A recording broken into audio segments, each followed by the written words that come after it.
Dream class की channel में आपका स्वागत है। जैसा कि अब तक आपने मेरी पिछले वीडियो में देखा कि मैंने आपको स्कोप रिजोल्यूशन ऑपरेटर समझाया था। फर्स्ट उसका basic example scope resolution operator में समझाया था कि to define the function outside the class.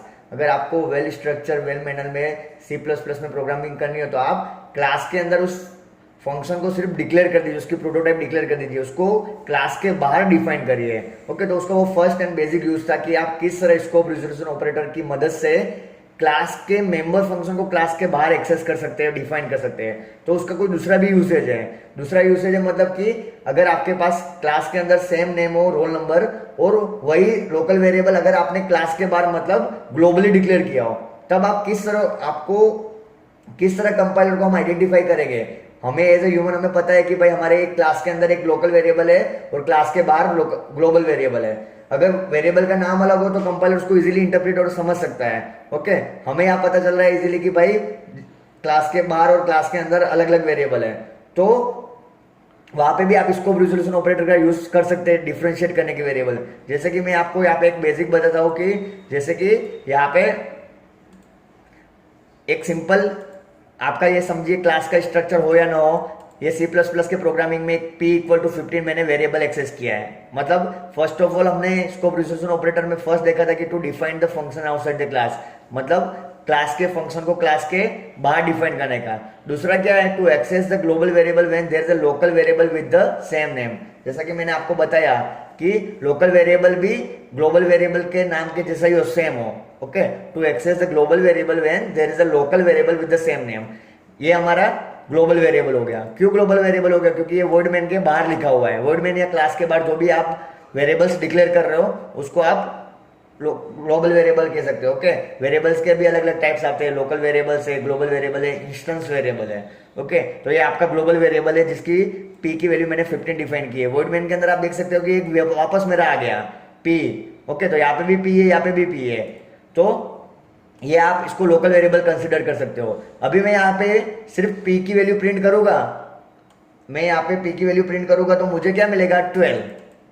If I want to access global variable value तो मुझे क्या करना पड़ेगा, मुझे स्कोप रिजोल्यूशन ऑपरेटर का यूज करना होगा। ओके, तो आप किस तरह यूज कर सकते हो, तो मैंने यहाँ पे एक मैसेज लिख दिया value of global x. Simply scope resolution operator जो मैंने आपको बताया था कि 2 बार आपको कोलन करना है, 2 टाइम्स। ओके, अगर आप ग्लोबल वेरिएबल को एक्सेस करना चाह रहे हो तो आपका वेरिएबल्स का नाम मैंने यहाँ पे जैसे कि p लिख देता हूँ यहाँ पे, और यहाँ पे भी p।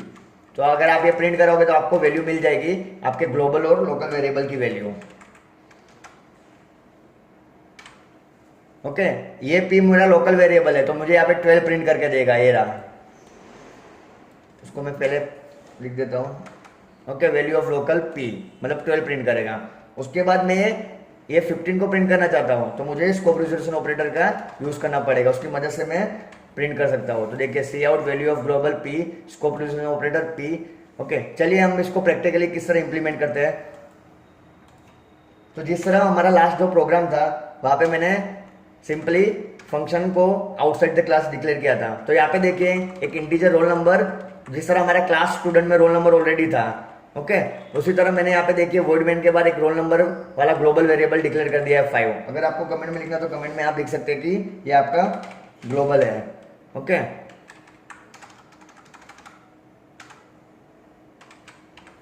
और मतलब उसके अलावा आपके जो क्लास के अंदर है, ओके, वो आपके इंस्टेंस वेरिएबल है, और वर्ड मेन के अंदर जो भी हो गए वो आपके लोकल वेरिएबल हो गए। ओके, अब यहाँ पे मुझे ये जो मेरी ग्लोबल वेरिएबल की वैल्यू थी, ग्लोबल वेरिएबल मतलब यहाँ पे भी रोल नंबर है, क्लास के अंदर भी रोल नंबर है, और मैं यहाँ पे वर्ड मेन के अंदर भी एक वेरिएबल डिक्लेयर कर देता हूँ इंटीजर रोल नंबर करके। Integer roll number equal to 2। Okay, यहाँ पे एक मैसेज में प्रिंट कर देता हूँ सी आउट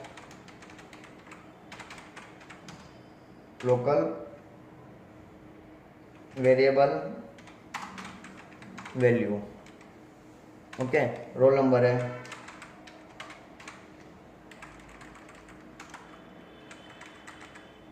यहाँ पे हमें आउटपुट में मिलेगा 2 या 2 मिलना चाहिए, तभी हमारा प्रोग्राम करेक्ट है। और यहाँ पे आप लिख दीजिए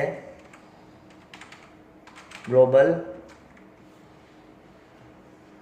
वेरिएबल वैल्यू रोल नंबर।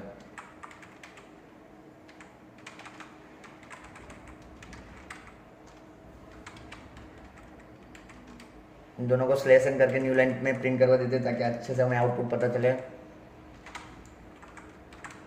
यहाँ पे हमें देखिए, यहाँ पे भी रोल नंबर है, यहाँ पे भी रोल नंबर है। अगर मैं ये स्कोप रिजोल्यूशन ऑपरेटर निकाल दे रहा हूँ तो मुझे वो वापस अगेन 2 ही प्रिंट करेगा, लेकिन मैं क्या करना चाह रहा हूँ, मुझे मेरे ग्लोबल वेरिएबल की वैल्यू प्रिंट करनी चाहिए। ओके, तो रोल नंबर 5 मुझे प्रिंट करवाना है, तो मैं उसको स्कोप रिजोल्यूशन ऑपरेटर की मदद से प्रिंट कर सकता हूँ। तो आगे मैं 2 बार कोलन कर देता हूँ। यहाँ पे मुझे मिलना चाहिए अब 5। अब हम प्रोग्राम को रन करके देखते हैं।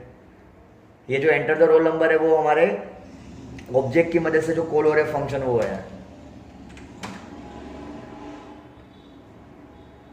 और ये जो आउटपुट है हमारा आ रहा है वो हमारे पुट डेटा के अंदर जो भी हमने किया है वो आउटपुट मिल रहा है। अब देखिए, आप देख सकते हैं यहाँ पे local variable value roll number equal to 2, roll number 2 मिल रही है। ओके, लोकल वेरिएबल मतलब जो मैंने वॉइड मेन के अंदर लिखा था, आपको मैं दिखा देता हूँ। वॉइड मेन के अंदर हमने 2 लिखा था, तो यहाँ पे हमारा आउटपुट आ गया है 2। ओके, फिर global variable value roll number 5, ये 5 कहां से आ रहा है, हमारा जो यहाँ पे ग्लोबल ही था वो। तो ये ग्लोबल वेरिएबल की वैल्यू आपने किस तरह प्रिंट करवाई है, with the help of scope resolution operator. Okay, अगर आप इसको यहाँ से रिमूव कर देते हैं, अब आप प्रोग्राम को रन करा के देखिए, लोकल और ग्लोबल दोनों में 2 ही आ रही है। ओके, तो कंपाइलर को हमें आइडेंटिफाई करवाना पड़ेगा, कंपाइलर किस तरह रिप्रेजेंट करेगा, किस तरह उसको आइडेंटिफाई करवा सकते हैं with the use of scope resolution operator. Okay, ये तो हो गया हमारा वॉइड मेन का मतलब हमारा लोकल वेरिएबल, ये हो गया हमारा ग्लोबल वेरिएबल। अब एक और वेरिएबल है जो है क्लास का वेरिएबल, उसको आप बोल सकते हो instance variable.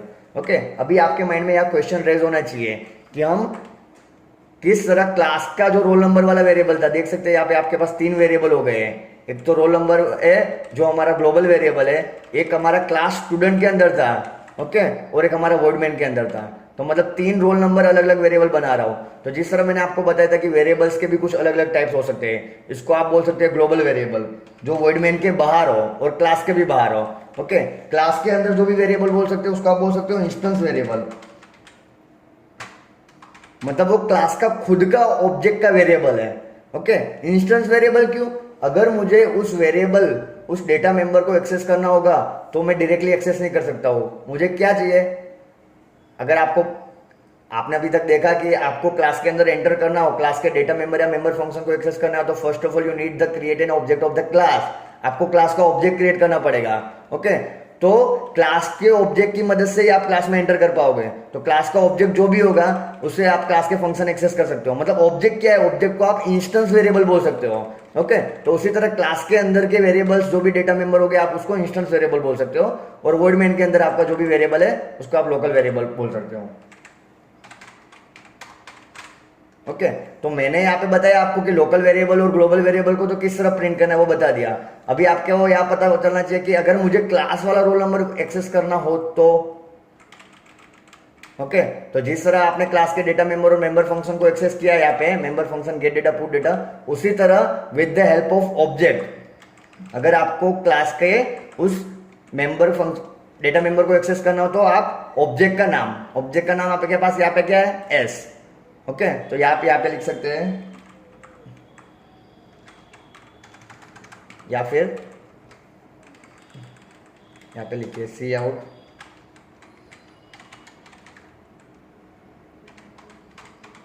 Instance where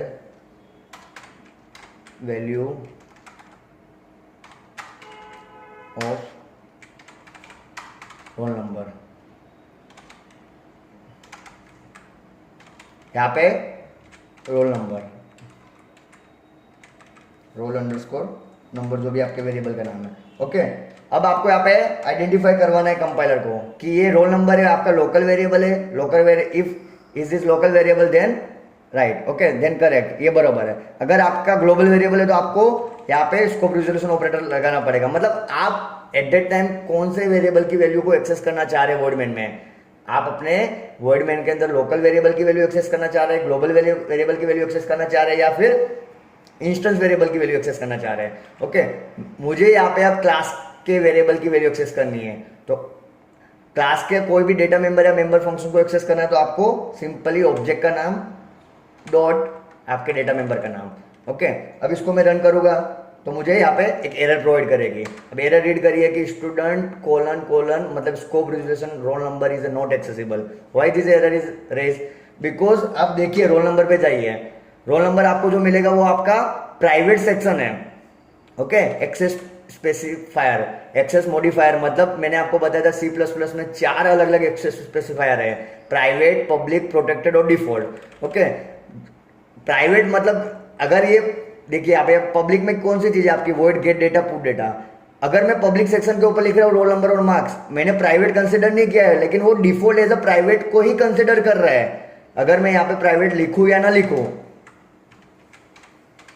private लिखूंगा तो भी वो प्राइवेट ही कंसिडर करेगा, ना लिखूं तो मतलब वो डिफॉल्ट वेरिएबल है। डिफॉल्ट वेरिएबल मतलब वो उसका स्कोप, उसकी boundary with in only the class, उसकी बाउंड्री का है, उसका फ्यूचर सिर्फ उस क्लास के अंदर ही है। ओके, तो मुझे इस रोल नंबर वाले वेरिएबल को एक्सेस करवाना हो तो मुझे उसको क्लास के बाहर मतलब पब्लिक के बाहर लेके जाना पड़ेगा, पब्लिक के अंदर लिखना पड़ेगा।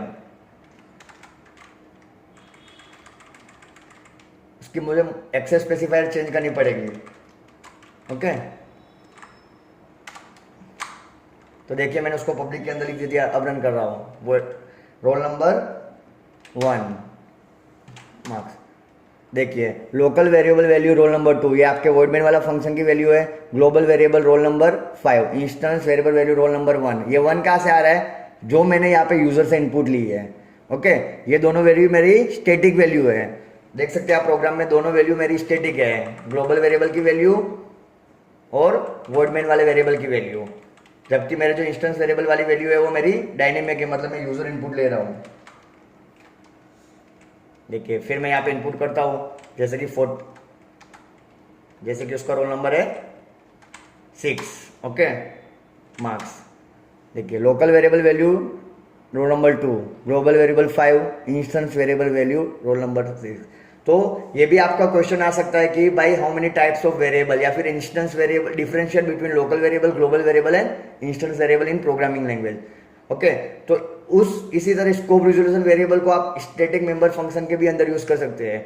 ओके, तो मैं वो स्टैटिक डेटा मेंबर और मेंबर फंक्शन पूरा एक न्यू ही कॉन्सेप्ट है, वो मैं आपको आने वाली वीडियो में डिटेल में समझाऊंगा। अगर मेरी वीडियो पसंद आई तो वीडियो को लाइक कीजिए, शेयर कीजिए और सब्सक्राइब करना ना भूलिए।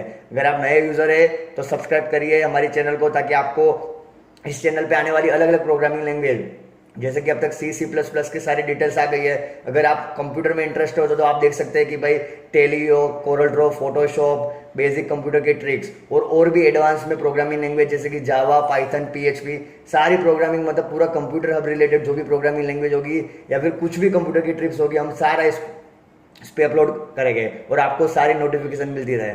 धन्यवाद।